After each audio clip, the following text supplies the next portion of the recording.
बिस्मिल्लाहिर्रहमानिर्रहीम। Dear students, अस्सलाम वालेकुम।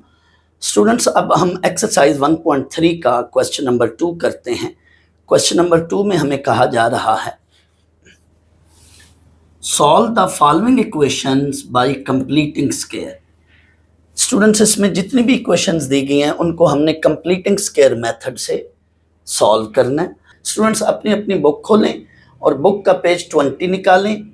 पेज 20 पर आपने मार्कर से हेडिंग देनी है। ऊपर टॉप पे जो स्पेस है, ऊपर टॉप पे, वहां पे आप हेडिंग दें कंप्लीटिंग स्क्वायर मेथड। नीचे आप लिखेंगे वर्किंग रूल। वर्किंग रूल में स्टूडेंट्स 4 स्टेप्स हैं, तो आप लिखें स्टेप 1। मैं आपको स्टूडेंट्स कंप्लीटिंग स्क्वायर मेथड के जितने भी 4 स्टेप्स बनते हैं वो लिखा रहा हूँ, ये आप ज़रूर नोट करें। इनके नोट करने से आपको नेक्स्ट टाइम जब भी आप इस एक्सरसाइज के क्वेश्चन नंबर 2 की प्रिपरेशन करेंगे तो आपको वहाँ पे वो नोट हेल्प करेगा। स्टेप 1 में लिखें स्टूडेंट्स, ये आपको गौर करना है स्टेप 1 में कि शुरू वाला जो जेड स्क्वायर का कोफिशिएंट है, जिसको हम लीडिंग कोफिशिएंट कहते हैं, दैट शुड बी 1, पॉजिटिव 1 होना चाहिए। अगर ये कोफिशिएंट अदर देन 1 है, लेट ये 2 है, 3 है, तो पूरी इक्वेशन को उस कोफिशिएंट पे डिवाइड कर दें, क्योंकि हमें जेड स्क्वायर का कोफिशिएंट क्या बनाना है, कन्वीनियंटली उसको हमने 1 बनाना है। लेकिन फर्ज कर लो कोफिशिएंट 1/2 है, 1/3 है, तो फिर इन दैट सिचुएशन आपने 2 से या 3 से मल्टीप्लाई करना है। लीडिंग कोफिशिएंट यानी जेड स्क्वायर का जो कोफिशिएंट है दैट शुड बी 1। ये आपने स्टेप 1 में बात लिखनी। Step 2, now shift the constant on right hand side. जो भी ये कांस्टेंट है ये राइट हैंड साइड पे शिफ्ट करना है। स्टेप 3, स्टेप 3 बहुत अहम बात है। स्टेप 3 में हमने लिखना है, स्टेप 3 में आप बच्चों लिखो divide the whole equation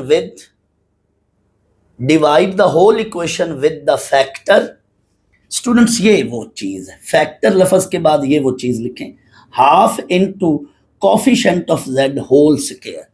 half into coefficient of z whole square. जो भी इक्वेशन होगी उस सारी इक्वेशन को z के कोफिशिएंट को आप साथ 2 पे डिवाइड कर दो या 1/2 पे मल्टीप्लाई कर दो, एक ही बात है, होल स्क्वायर। ये बहुत अहम स्टेप है, ये स्टेप 3। ऐड द एक्सप्रेशन या फैक्टर, कौन सा factor, coefficient of z into half, उसका whole square on both sides. ये बच्चों आपने फैक्टर इक्वेशन के दोनों साइड पर ऐड करना है। अगली बात, आखिरी बात, now the left hand side automatically become complete square. Left hand side automatically becomes complete square. Left hand side खुद ब खुद आपकी कंप्लीट स्क्वायर होगी। इसी में ही साथ लिखें now taking under root on both side and get solution. आज स्टूडेंट्स क्वेश्चन के अंदर हम ये स्टेप 1 by 1 परफॉर्म करते जाएंगे तो आपको बड़े आराम से समझ आएगी। अब हम स्टूडेंट्स इसका पार्ट 1 करते हैं। z square -6z + 2 = 0। यहां तो ऑलरेडी कोफिशिएंट z स्क्वायर का 1 है, दैट्स वाई अब हम अगले स्टेप पे जाएंगे। हमने इस कांस्टेंट को दूसरी साइड पर शिफ्ट करना है, कांस्टेंट को राइट हैंड साइड पे शिफ्ट करना है।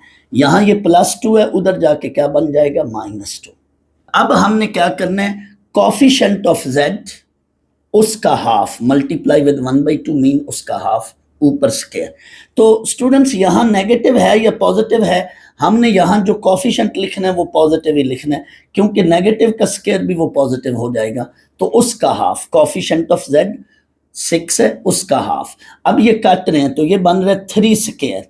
इसको 3 स्क्वायर में ही रहने देना है, इसको 9 नहीं लिखना। 3 स्क्वायर को हमने adding 3 square on both side, 3 square में ही रहने दें। इधर भी स्टूडेंट्स 3 का स्क्वायर ऐड किया, इधर भी 3 का स्क्वायर ऐड किया।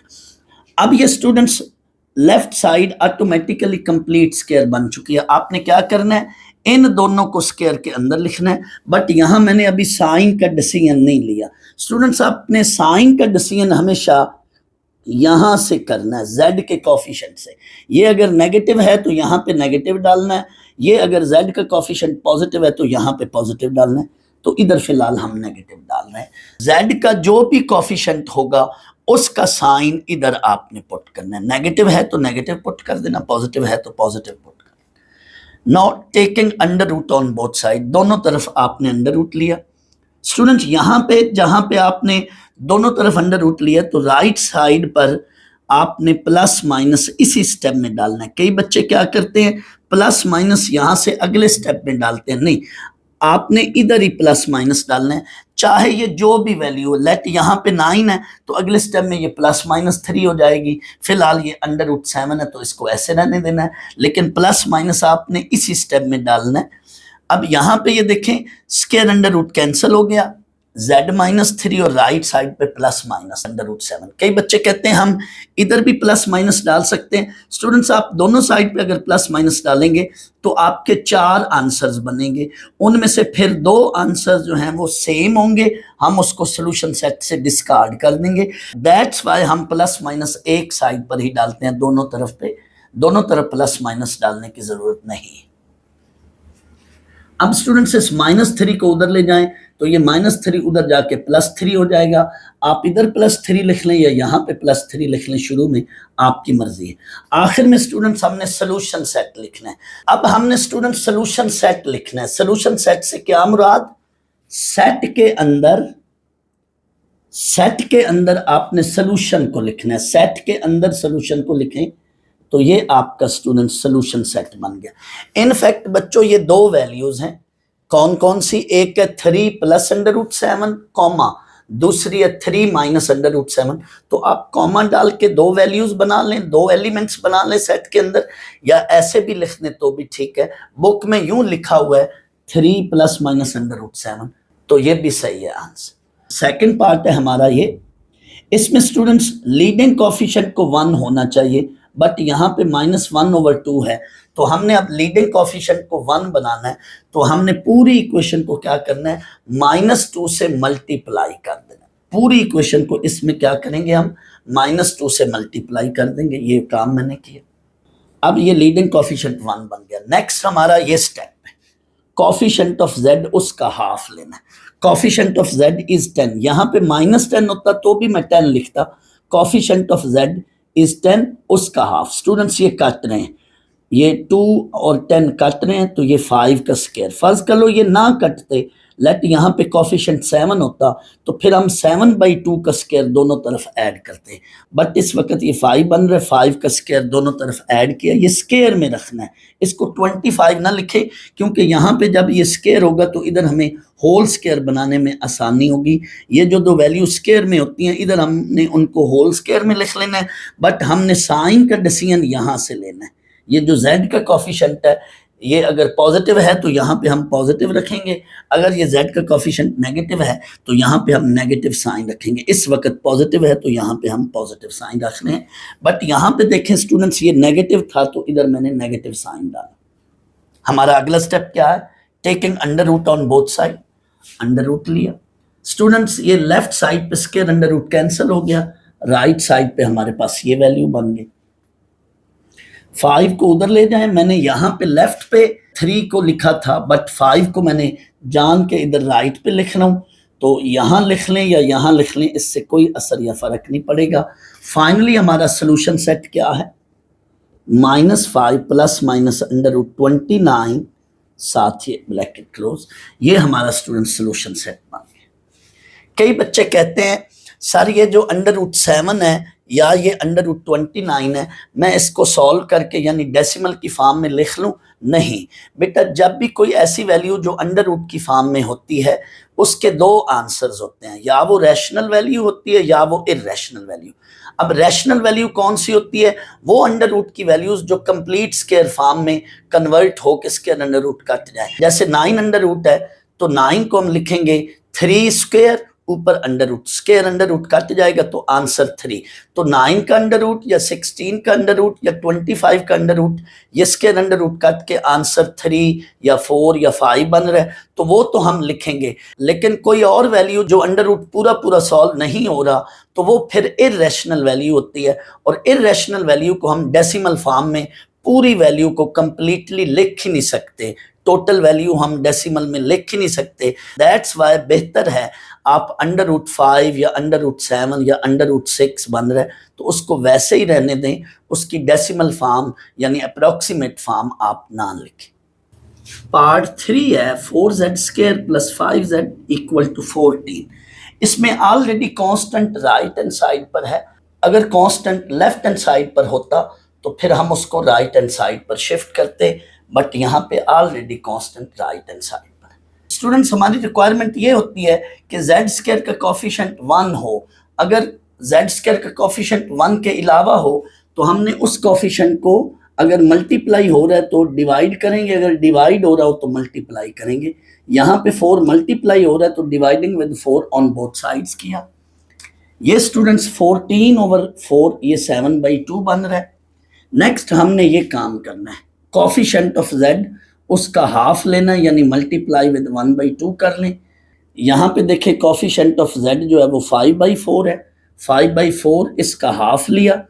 अब ये देखें सिंप्लीफाई तो नहीं हो रहा, दैट्स वाई मैंने इसको मल्टीप्लाई करके 5/8 लिखा ऊपर स्क्वायर। अब 5/8 ऊपर स्क्वायर ये पूरी चीज जो है ये हमने इधर ऐड कर देनी, adding 5/8 whole square on both sides. 5/8 इधर भी ऐड किया, 5/8 इधर भी ऐड किया। ये जो वैल्यू बनी है ये स्टूडेंट्स बन रही है z प्लस 5/8 होल स्क्वायर, और इसको आप बच्चों कैलकुलेटर से सॉल्व करें तो ये चीज बन रही है, ये वैल्यू बन रही। Taking under root on both side, दोनों तरफ अंडर रूट लें। इस वैल्यू को स्टूडेंट्स आप कैलकुलेटर से सॉल्व करें तो ये रिजल्ट बनेगा, और इधर स्क्वायर अंडर रूट कैंसिल हो रहा है। नेक्स्ट स्टूडेंट 5/8 को आप उधर ले जाएं, z की वैल्यू ये बन गई, एलसीएम लिया, ये हमारा सोल्यूशन सेट आ गया। स्टूडेंट्स, जितनी भी पावर होगी उतने रूट्स आएंगे, तो ये 2 रूट्स बन रहे हैं क्योंकि z की पावर 2 है। पार्ट 4 ये है स्टूडेंट्स, हमारी हमेशा ये कोशिश होती है कि z की टर्म्स एक तरफ हो और कांस्टेंट दूसरी तरफ हो। दैट्स वाई 5z को इधर लाना है, ये इधर आके नेगेटिव हो जाएगा। z² का कोफिशिएंट 1 है, दैट्स वाई अब हम डायरेक्ट इस स्टेप पर जाएंगे। कोफिशिएंट ऑफ z उसका हाफ लिया ऊपर स्क्वायर, ये 5/2 का स्क्वायर। ये हमारा रफ वर्क होगा, पेज के सामने साइड पर करेंगे। Now adding 5/2 square on both sides, add किया, सारा वही पैटर्न है। इसको स्टूडेंट्स कैलकुलेटर से सॉल्व कर लें, बट लेफ्ट पे ये बनेगा z minus 5/2 whole square, taking square root both sides, ये वैल्यू बन गई। 5/2 को उधर ले जाएं, नेक्स्ट एलसीएम ले लें, आगे हमारा ये सोल्यूशन सेट है, सिंपल है। स्टूडेंट्स, अब हम क्वेश्चन नंबर 3 करते हैं। क्वेश्चन 3 में हमें कहा जा रहा है solve the following quadratic equations, ये फर्स्ट पार्ट है। स्टूडेंट्स, क्वेश्चन 2 में क्वाड्रेटिक इक्वेशंस थी, बट वहां पे मेंशन था कि आप इसको कंप्लीटिंग स्क्वायर मेथड से सॉल्व करें। हमने फिर उसको इसलिए कंप्लीटिंग स्क्वायर मेथड से सॉल्व किया, लेकिन यहां पे मेंशन नहीं है, जस्ट इतना लिखा हुआ है कि solve the following quadratic equations. Students, quadratic equation को सॉल्व करने के हमारे पास 3 तरीके हैं, कंप्लीटिंग स्क्वायर मेथड, फैक्टराइजेशन और यूजिंग क्वाड्रेटिक फार्मूला। तो आपकी मर्जी है, क्वेश्चन 3 के पार्ट्स को आप तीनों में से जौन सा मर्जी मेथड लगाएं स्टूडेंट्स। लेकिन मेरा आपको मशवरा है कि अगर किसी क्वेश्चन की मिड टर्म ब्रेक यानी फैक्टराइजेशन हो सके, मिड टर्म ब्रेक हो सके और फिर उसके बाद फैक्टर्स हम बना सकें तो ठीक है, वरना आप क्वाड्रेटिक फार्मूला से कर लें। हाँ, आप चाहें तो आपकी मर्जी है, आप कंप्लीटिंग स्क्वायर मेथड से भी कर सकते हैं। तो मैंने देखना है कि अगर इस पे मिड टर्म ब्रेक हो सकती है तो ठीक है, वरना मैं इसको क्वाड्रेटिक फार्मूले से, तमाम पार्ट्स को क्वाड्रेटिक फार्मूला से कराऊंगा। स्टूडेंट्स, कोशिश ये करनी है कि किसी भी क्वाड्रेटिक इक्वेशन में अगर डिनोमिनेटर में कोई कांस्टेंट है तो उस डिनोमिनेटर को खत्म कर देना है, इससे कैलकुलेशन आगे जाके इजी रहती है। दैट्स वाई मैंने पूरी इक्वेशन को 3 से मल्टीप्लाई कर दिया। आपने फ्रैक्शन को क्लियर करना है, कांस्टेंट नंबर नीचे डिनोमिनेटर में आ रहा हो तो उस डिनोमिनेटर को क्लियर करना है। दैट्स वाई आपने पूरी इक्वेशन को उस कांस्टेंट नंबर से मल्टीप्लाई करना है। जैसे यहाँ पे डिनोमिनेटर में 3 आ रहा है, दैट्स वाई मैंने पूरी इक्वेशन को 3 से मल्टीप्लाई कर दिया, हमारे पास ये वैल्यू बन गई। स्टूडेंट्स, 1 इंटू -48 आपको कोई से भी ऐसे 2 नंबर नहीं मिलेंगे जिनका प्रोडक्ट -48 हो और उनका सम 6 हो, तो ऐसे कोई नंबर नहीं है। दैट्स वाई यहाँ पे मैं क्वाड्रेटिक फार्मूला लगाऊंगा। इसके लिए स्टूडेंट्स मैं इसको स्टैंडर्ड फॉर्म से कंपेयर कर लूँ। आपको पता है ये स्टैंडर्ड फॉर्म है, तो ए की वैल्यू 1 है यहाँ पे, बी की वैल्यू 6 है और सी की वैल्यू -48 है। Using quadratic formula z is equal to -b plus minus b square -4ac/2a। इसमें स्टूडेंट्स ए बी सी की वैल्यूज पुट करें, यहाँ पे आप कैलकुलेटर से इसको सॉल्व करें तो ये रिजल्ट बनेगा -6 प्लस माइनस, ये सारे को कैलकुलेटर से सॉल्व करें तो कैलकुलेटर आपको ये वैल्यू दे रहा है 2√57/2। यहाँ से स्टूडेंट्स अब 2 कॉमन बनता है, निकलता है तो 2 कॉमन ले लें और अंदर ये वैल्यू रहेगी, ये 2 और ये 2 कट जाएगा। ये फाइनली हमारे पास स्टूडेंट सोल्यूशन आ गया।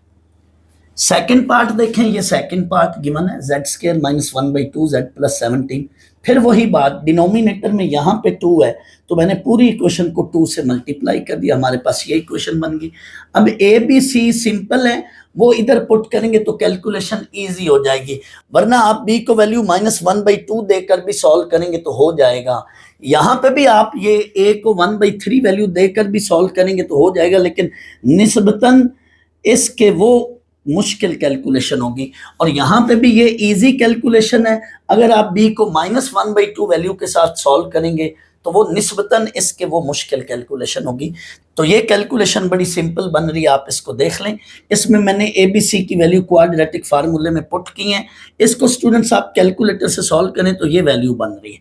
जब भी स्टूडेंट्स नेगेटिव पर अंडर रूट आ जाए तो वहां हम अंडर रूट के बाहर आयोटा डालेंगे और अंडर रूट के अंदर नेगेटिव खत्म कर देंगे। ये मैंने आपको पहले भी बताया हुआ है। आप इसको यूं कर लें, -1 × 271 अंडर रूट। अब स्टूडेंट्स -1 का अलग अंडर रूट कर लें और 271 का अलग अंडर रूट कर लें, तो -1 अंडर रूट वो आयोटा है। लेकिन आप ये इतने स्टेप ना करें, जब भी नेगेटिव पर अंडर रूट आ जाए तो नेगेटिव को ख़त्म करके अंडर रूट के बाहर क्या डालना है, आयोटा डालना है, और अंदर ये 271 अंडर रूट बन गई वैल्यू। यही हमारा आंसर है। आप चाहें तो रियल पार्ट और इमेजिनरी पार्ट को अलग अलग कर लें। स्टूडेंट थर्ड और फोर्थ पार्ट के जस्ट मैंने हिंट दिए, यानी मैंने यूं पूरी डिटेल में ए बी सी मेंशन नहीं किए। यहाँ पे A1 है, B -6 है, C 25 है।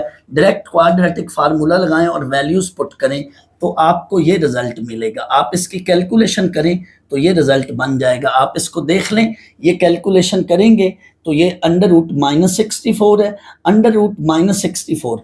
स्टूडेंट यहाँ अंडर रूट के अंदर फिर नेगेटिव साइन आ गया। जब भी अंडर रूट के अंदर नेगेटिव साइन आ जाए तो आपने अंडर रूट के बाहर आयोटा डालना है और अंडर रूट के अंदर ये 64 बन जाएगा, यानी आपकी ये वैल्यू बन जाएगी।